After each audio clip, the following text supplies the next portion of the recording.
तो दोस्तों HDFC life ने अपने Q2 के नंबर को डिस्क्लोज कर दिया है। तो चलिए देखते हैं क्या है Q2 के नंबर्स के अंदर। डाटा लाख्स में दिया गया है, मैं आपको क्रोस में बताता हूँ।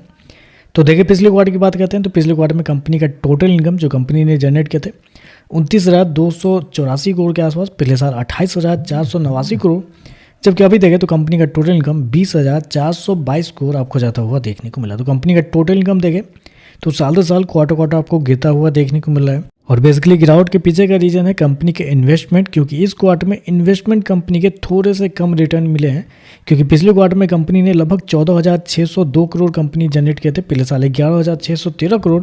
अभी देखें तो मात्र 1,417 करोड़ आपको देखने को मिलते हैं। इन्वेस्टमेंट के थ्रू कंपनी को इस क्वार्टर में कम बेनिफिट हुए हैं, जिसकी वजह से कंपनी का टोटल एक्सपेंस टोटल वेन्यू कम देखने को मिल रहा है। क्योंकि नेट प्रीमियम इनकम अगर कंपनी का देखने के लिए जाते हैं तो पिछले क्वार्टर में 14,539 करोड़, पिछले साल 16,613 करोड़, अभी देखें तो 18,871 करोड़ आपको जाता हुआ देखने को। तो नेट प्रीमियम इनकम देखें तो आपको साल दर साल क्वार्टर बढ़ते हुए देखने को मिल रहा है।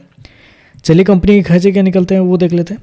तो देखिए पिछले क्वार्टर में कंपनी 29,200 करोड़ खर्च की थी, पिछले साल 27,976 करोड़, जबकि अभी देखें तो कंपनी खर्चे 20,592 करोड़ आपको जाता हुआ देखने को मिल रहा है। तो खर्चे देखें तो खर्चे कंपनी के थोड़े ज़्यादा इस क्वार्टर में देखने को मिल रहे हैं। तो खर्चे थोड़े ज़्यादा आपको देखने को मिले, जिसकी वजह से कंपनी ऑपरेशन लेवल पर अगर आप देखते हैं तो कंपनी मुनाफे से घाटे में आपको जाते हुए देखने को मिले। क्योंकि सरप्लस देखें तो कंपनी का इस क्वार्टर में माइनस में आपको जाता हुआ देखने को मिल रहा है।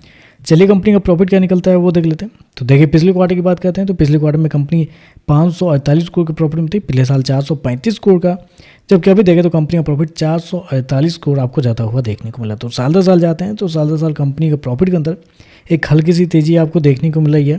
लगभग बोल सकते हैं 3% के आसपास का जंप है कंपनी के प्रॉफिट के अंदर साल दर साल। जबकि क्वार्टरली बेस पे जाते हैं तो क्वार्टरली बेस पे कंपनी के प्रॉफिट के अंदर लगभग 19% के गिरावट आपको देखने को मिले। तो कंपनी का प्रॉफिट देखें तो कुछ खास आपको देखने को नहीं मिल रहा है। क्वार्टर हल्का सा बढ़ा है, लेकिन साल दर साल देखें तो एक बड़ी गिरावट भी आपको देखने को मिली है। कंपनी ने शो कितना किया है, कंपनी ने शो किया लगभग 448 करोड़ का प्रॉफिट इस क्वार्टर में, जबकि मार्केट का अनुमान भी था लगभग 485 करोड़ के आसपास। तो मार्केट के अनुमान से देखें तो कंपनी का प्रॉफिट कम आपको देखने को मिल रहा है।